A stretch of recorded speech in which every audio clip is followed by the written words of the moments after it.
ओम शांति। आज 8 अगस्त 2024 के बाबा के अनमोल मधुर महावाक्य सुनेंगे। ओम शांति।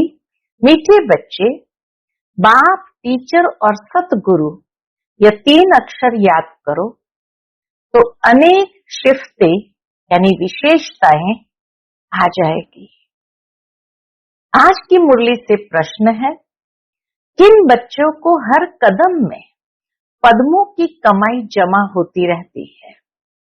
उत्तर, जो अपना हर कदम सर्विस में बढ़ाते रहते हैं वही पद्मों की कमाई जमा करते हैं।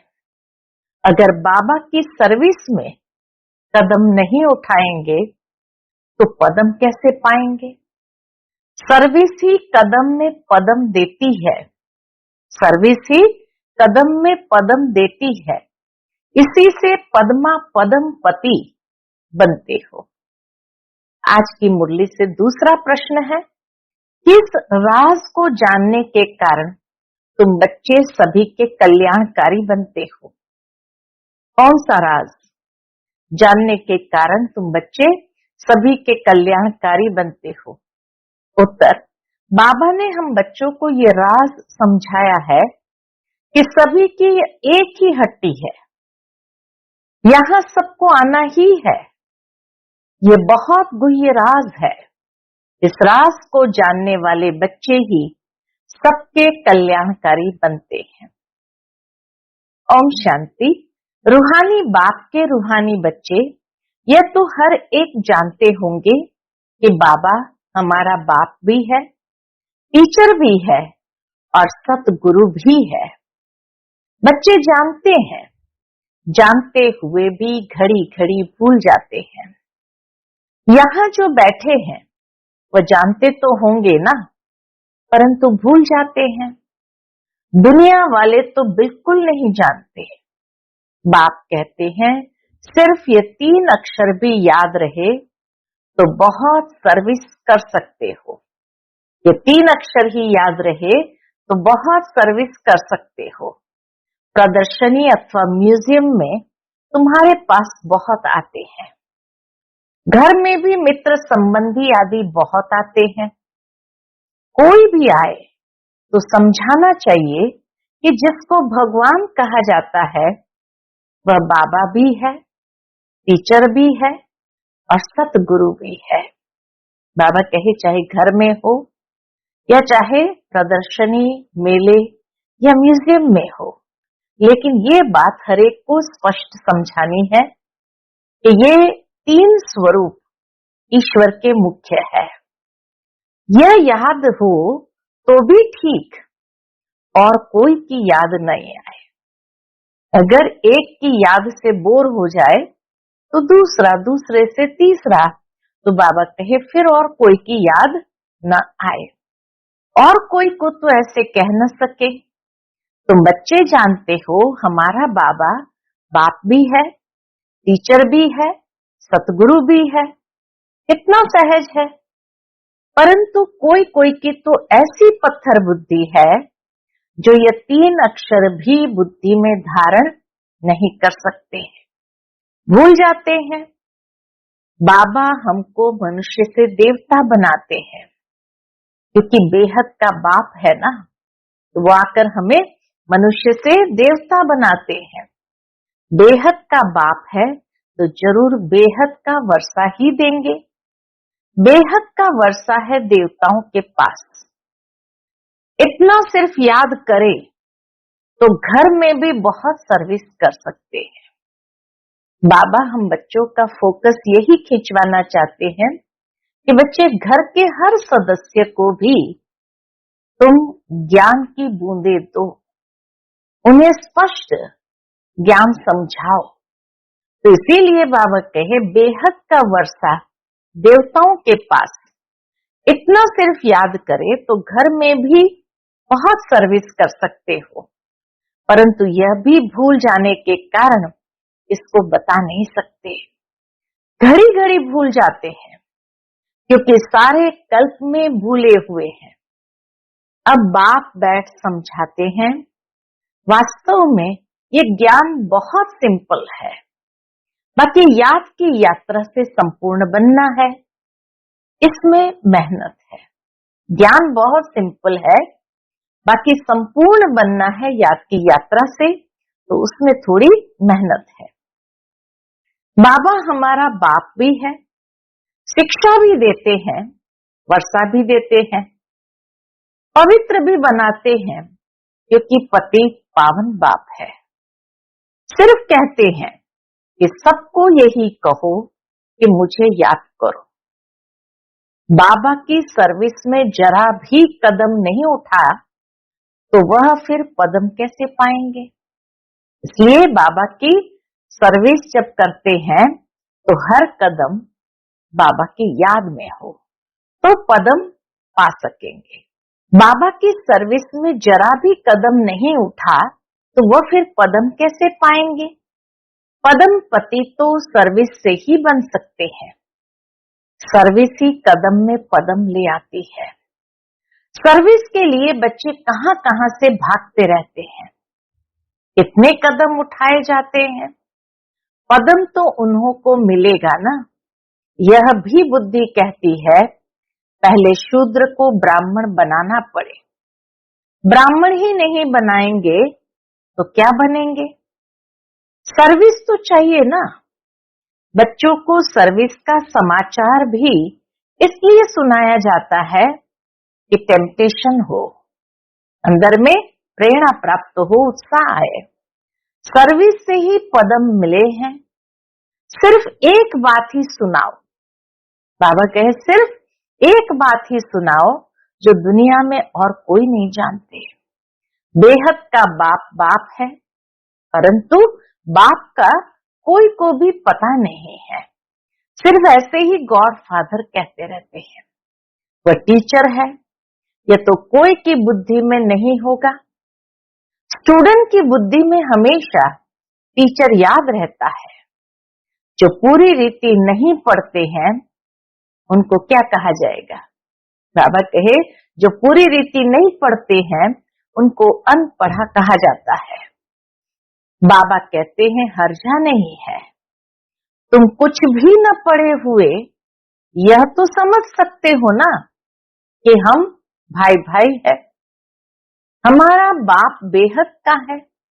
बाप आते ही है एक धर्म की स्थापना करने, ब्रह्मा द्वारा करते हैं, परंतु लोग कुछ भी समझते नहीं है। ईश्वर अगर कभी न आया हुआ होता तुमको बुलाते ही क्यों कि हे लिबरेटर आओ, हे पतित पावन आओ। जबकि पतित पावन को याद करते हैं तो शास्त्र क्यों पढ़ते, तीर्थों पर क्यों जाते, वहां बैठा है क्या, कोई जानते ही नहीं। जबकि पतित पावन ईश्वर है तो गंगा स्नान आदि से कोई पावन कैसे हो सकता है। बाबा कहे ये बातें स्पष्ट करनी है एक बाप टीचर और सतगुरु के रूप में ही, कि वो पढ़ाते हैं, पढ़ाई के द्वारा हमें पावन बनाते हैं, श्रीमत देकर के हमें पावन बनाते हैं। फिर गंगा स्नान करने थोड़ी जा सकते हैं। तो बाबा कहे कोई जानते ही नहीं। जबकि पतित पावन ईश्वर है तो गंगा स्नान आदि से कोई पावन हो कैसे सकते। स्वर्ग में तो कोई जा कैसे सकते। जन्म तो यहाँ ही लेना है। नई दुनिया और पुरानी दुनिया में फर्क तो है ना। इसको सतयुग थोड़ी कहेंगे, अब तो कलयुग है ना। मनुष्य की तो बिल्कुल पत्थर बुद्धि है। जहां थोड़ा सुख देखते हैं तो स्वर्ग समझ लेते हैं। ये बाप ही समझाते हैं। बाप कोई गाली नहीं देते हैं, बाप शिक्षा भी देते हैं, सबको सदगति भी देते हैं। भगवान बाप है तो बाप से जरूर कुछ मिलना चाहिए। बाबा अक्षर भी ऐसा है जो उनसे वर्षे की खुशबू जरूर आती है। बाबा कहने से ही वर्षे की खुशबू जरूर आती है। और भले कितना भी काका मामा आदि है, परंतु उनसे वर्षे की खुशबू नहीं आती। अंतर्मुखो विचार करना है। क्या विचार करना है कि बाप ठीक कहते हैं, गुरु के पास कोई जायदाद होती नहीं, वह तो खुद ही घर बार छोड़ते हैं। तुमने संन्यास किया है विकारों का, वह तो कह देते हैं हमने घर बार छोड़ा। तुम कहते हो हम सारी दुनिया के विकारों का संन्यास करते हैं। नई दुनिया में जाना कितना सहज है। विकारों का संन्यास करने से नई दुनिया में जा सकते हैं। हम संन्यास करते हैं सारी पुरानी सृष्टि, तमो प्रधान दुनिया का। सतयुग है नई दुनिया। यह भी जानते हो नई दुनिया थी जरूर। सब गाते हैं स्वर्ग कहा ही जाता है नई दुनिया को, परंतु वो लोग सिर्फ कहने मात्र कह देते हैं, समझ कुछ नहीं। तो बाप बच्चों को कहते हैं सिर्फ ये विचार करो। क्या विचार करो? बाबा हमारा बाप भी है, शिक्षक भी है और सतगुरु भी है, सबको ले जाएंगे। अक्षर ही दो है, मन मना भव, इसमें सब आ जाता है, परंतु यह भी भूल जाते हैं। मन मना भव यही भूल जाते हैं। पता नहीं बुद्धि में क्या क्या याद रहता है। बाबा को भी वंडर लगता है, कहते हैं पता नहीं क्या क्या बुद्धि में याद रहता है। नहीं तो रोज लिख कर दो कि इतना समय हम किस अवस्था में बैठे थे। तुम बैठे हो बाप, टीचर, सतगुरु के सामने, तो वही याद आना चाहिए ना। स्टूडेंट को टीचर ही याद आएगा ना, परंतु यहाँ माया है ना। क्या करती है माया? एकदम माथा ही मुड़ लेती है, सारा राज्य भाग्य ही ले लेती है। तुमको पता नहीं पड़ता है, आए तो थे वर्षा लेने, परंतु मिलता कुछ भी नहीं। ऐसे ही कहेंगे ना, बल स्वर्ग में तो चलेंगे, परंतु वह कोई बड़ी बात थोड़ी है। स्वर्ग में तो चलेंगे, परंतु वह कोई बड़ी बात थोड़ी है।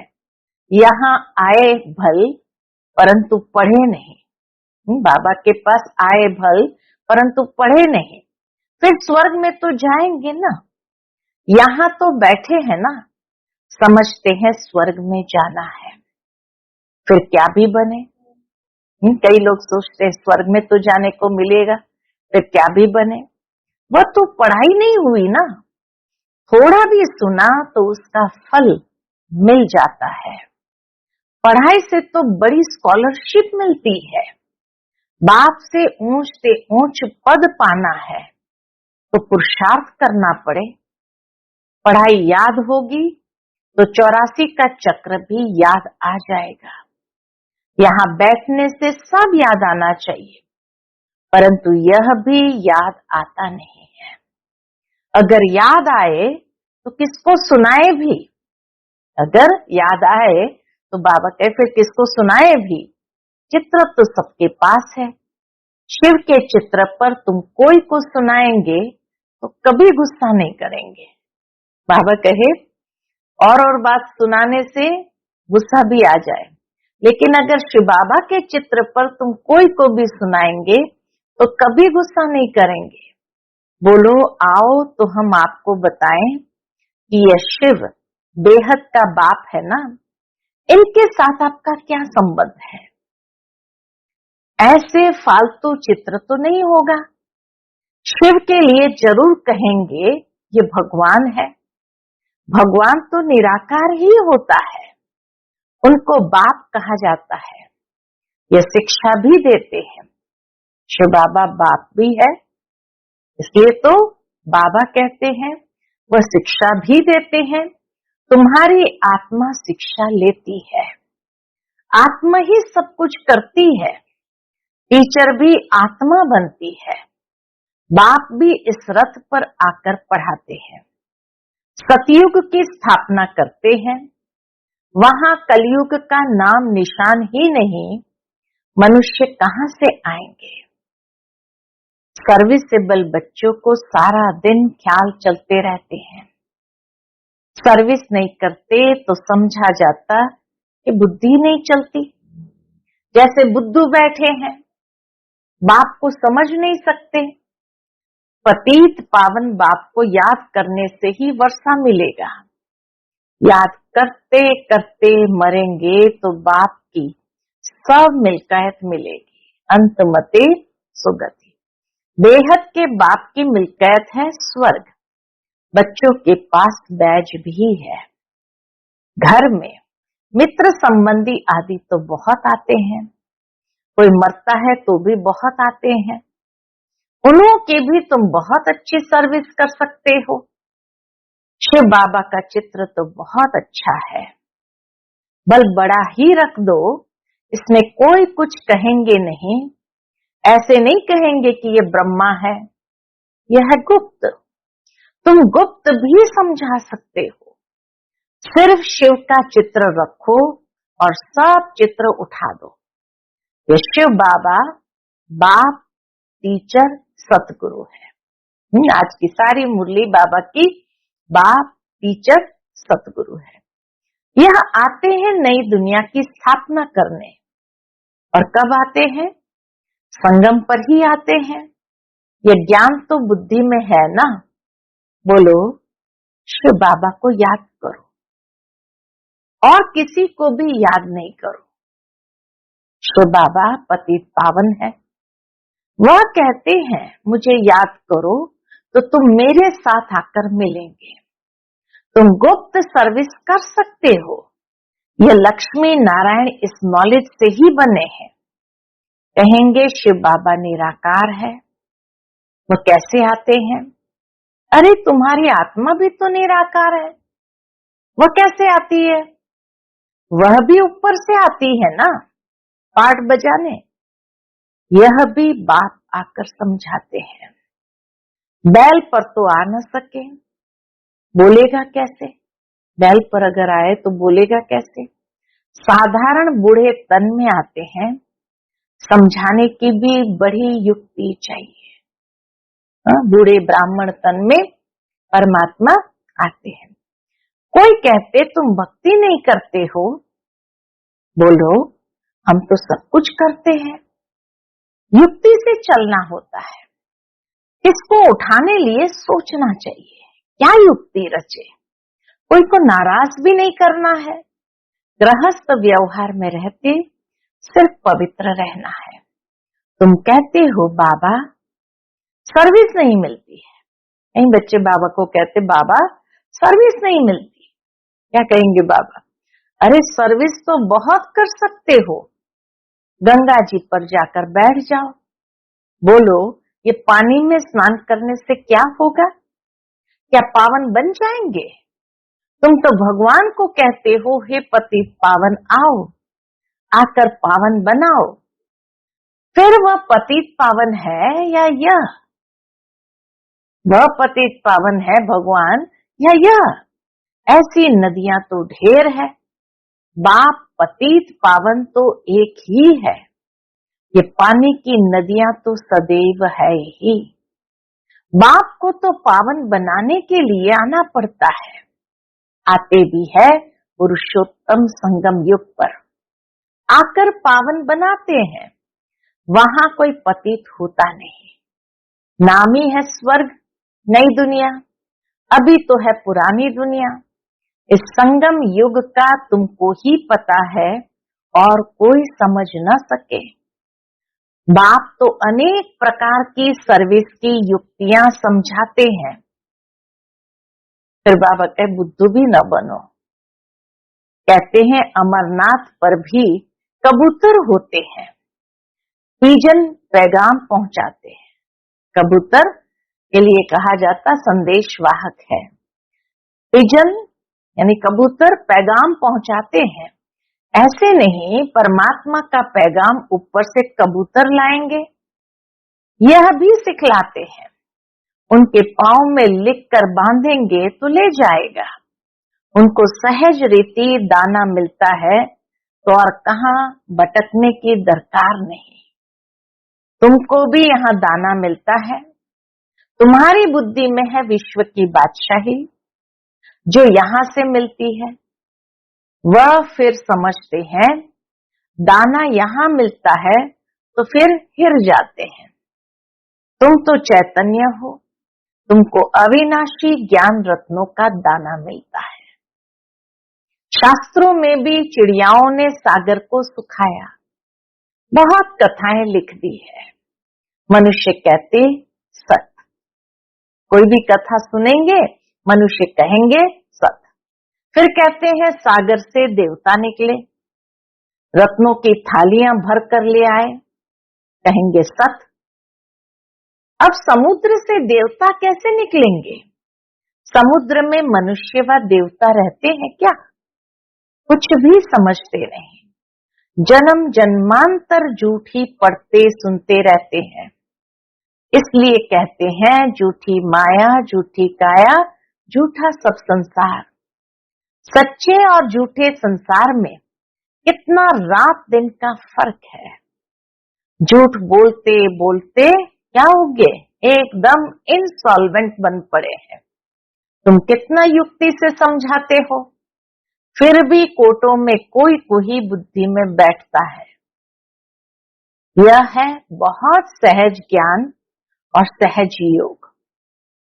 बाप, टीचर, सतगुरु को याद करने से उनकी शिफ्तें भी बुद्धि में आ जाएगी, उनकी विशेषताएं भी बुद्धि में आ जाएगी। अपनी जांच करनी चाहिए। हम सब बाबा को याद करते हैं, वहां और तरफ बुद्धि जाती है। तुम्हारी बुद्धि को अभी समझ मिलती है, कितनी मीठी मीठी बातें बाप समझाते हैं, युक्तियां बताते हैं। तुम कोई को बैठकर समझाएंगे, फिर तुम्हारे दुश्मन भी नहीं बनेंगे। शिव बाबा ही तुम्हारा बाप, टीचर, सतगुरु है। उनको याद करो, समझाने की युक्ति रचनी चाहिए। ब्रह्मा के चित्र पर बहुत पीछे पड़ते हैं, शिव का चित्र देख कभी उड़ाएंगे नहीं। अरे यह तो आत्माओं का बाप है ना, तो बाप को याद करो। इनसे बहुतों को फायदा हो सकता है। इनको याद करने से तुम पतित से पावन बन जाएंगे। वह सबका बाप है, एक बाप के सिवाय कोई की याद नहीं आनी चाहिए। और संग तोड़ एक संग जोड़ना है।